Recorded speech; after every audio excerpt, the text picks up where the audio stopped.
ሰላምታችን በያላችሁበት ይድረሳችሁ እያልን የሚዛናችን መረጃዎቻችን ጀምረዋል።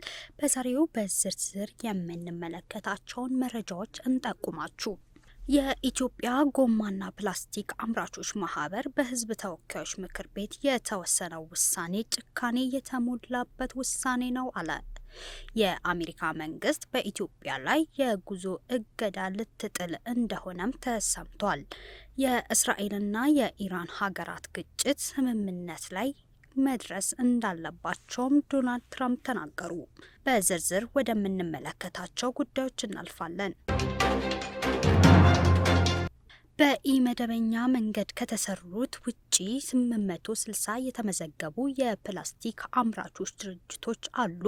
ይህም ጥቅል ካፒታላቸው 58.8 ቢሊዮን ብር ይገመታልም ሲል የፕላስቲክና ጎማ አምራች ማህበር ተናገረ።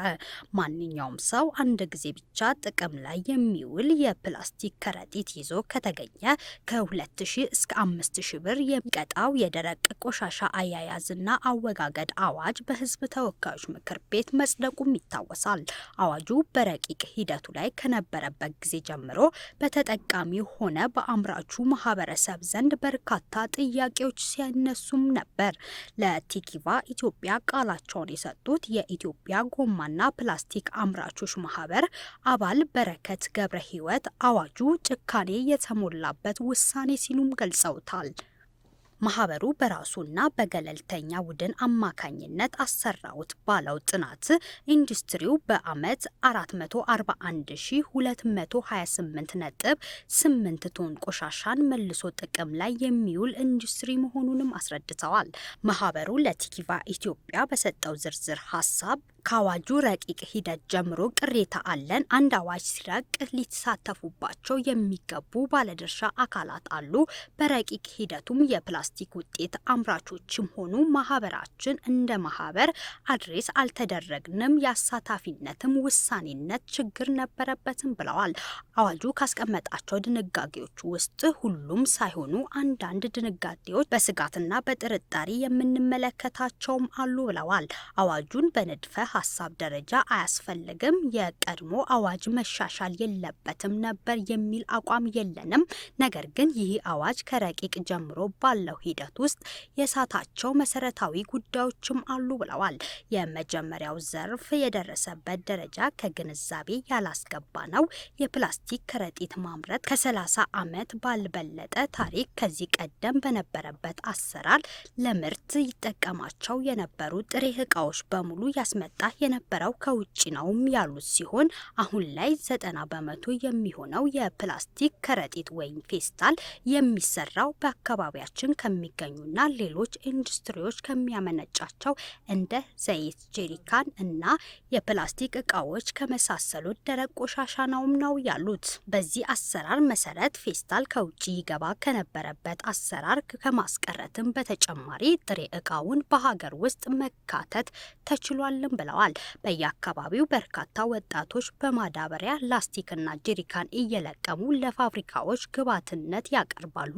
ይህም አሰራር የላስቲክ ፋብሪካዎች የሚጠቀሙበት በሌሎች ፋብሪካዎች ከወጡ ተረፈ ምርቶች በመሆን ለአካባቢ ጥበቃ ያበረከተውን አስተዋጽኦ እውቅና ሊሰጠው ይገባ ነበርም ብለዋል። ይህ አዋጅ በማርቀቅ ሂደት ውስጥ የጎረቤት ሀገራት ልምድ ወስደናል ተብሏል። ነገር ግን ይህ ሕግ ተግባራዊ ያደረጉ ሀገሮች ከ3 እስከ 5 ዓመት የሽግግር ጊዜ ሰጥተዋል። በዚህም ኢንዱስትሪ ላይ ለተሰማሩ አካላት ደግሞ ወደ ፈለጉት ኢንዱስትሪ እንዲሸጋገሩ ድጋፍም አድርገዋልም ብለዋል። ወደኛ ስንመጣ 6 ወር የሚባል ነገር በብዙ መልኩ እኛን የሚያጠፋ ነው። በስራችን ከ168 ሺህ በላይ ሰራተኞች አሉ። እነዚህ ሰራተኞች የስራ ዋስትናን የሚያሳጣ ነውም ብለዋል። አዋጁ አንድ ድርጅት ሲዘጋ ሰራተኞቹን በምን ሁኔታ ነው የሚያሰናበተው የሚለውን አላስቀመጠም። ዛሬ ድረስ ማሽን እየተከሉ ያሉ አምራቾች አሉ። በመንገድ ላይ እየመጣ ያለ ማሽነሪ አለ። ይህ ሁሉ ከጥቅም ውጪ ይሁን ማለት ፍጹም ጭካኔ የተሞላበት ነውም ብለዋል።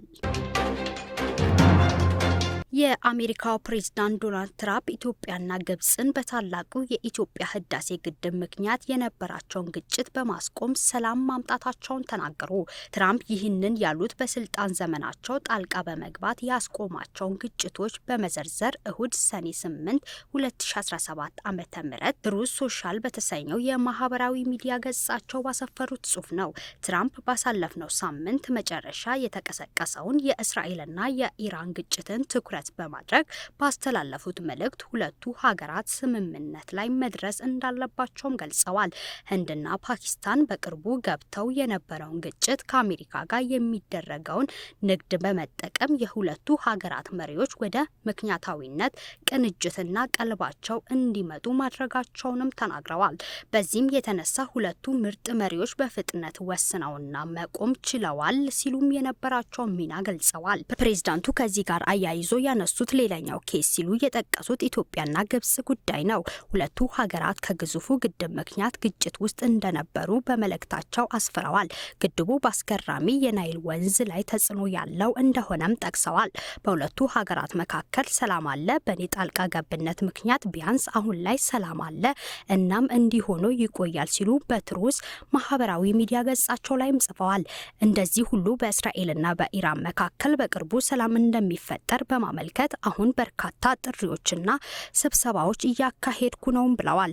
ብዙ ነገር አከናውኛለሁ፣ ለየትኛውም ጉዳይ እውቅና አግኝቼ አላቅም፣ ግን ምንም አይደለም፣ ህዝቡ ይረዳዋል፣ መካከለኛው ምስራቅን በድጋሚ ታላቅ እናደርጋለን በማለትም ጽፈዋል። ትራምፕ በአዲስ አበባና በካይሮ መካከል ሰላም ማምጣታቸውን ቢያነሱም ፕሬዝዳንቱ የታላቁ ህዳሴ ግድብ ድርድርን በተመለከተ የነበራቸው ሚና በብዙ ኢትዮጵያውያን ዘንድ የሚነሳው በአሉታዊ ጎን ነው።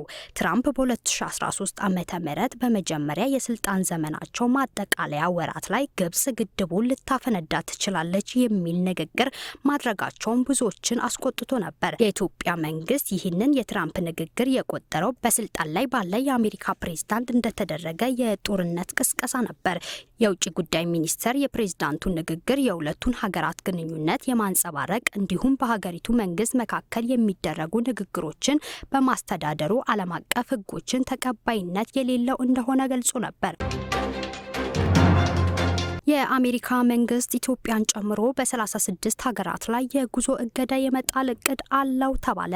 የፕሬዝዳንት ዶናልድ ትራምፕ አስተዳደር ኢትዮጵያ፣ ግብጽና ጅቡቲን ጨምሮ 36 ሀገራትን የጉዞ እገዳ ከተጣለባቸው ዝርዝር ውስጥ የማካተት እቅድ እንዳለው ዋሽንግተን ፖስት ዘግቧል።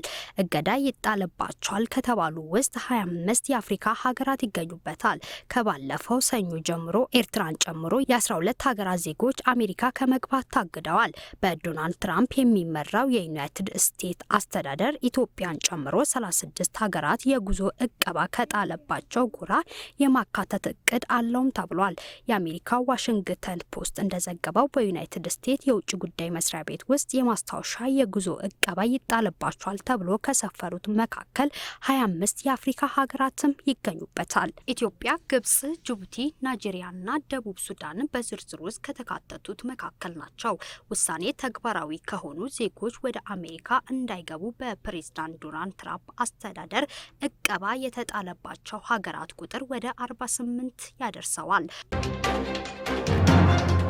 የተከበራችሁ የሚዛናችን ቲዩብ አድማጭ ተመልካቾቻችን ለዛሬው የያዝናቸው መረጃዎቻችን እኚህን ይመስሉ ነበር። አዳዲስ መረጃዎች ሲመጡ ወደ እናንተ እናደርሳለን። ለዩቲዩብ ቻናላችን አዲስ ከሆናችሁ ሰብስክራይብ፣ ሼር፣ ላይክ እንዲሁም ኮሜንት በመስጠት ቤተሰብ እንድትሆኑ ስንል በአክብሮት እንጋብዛችኋለን።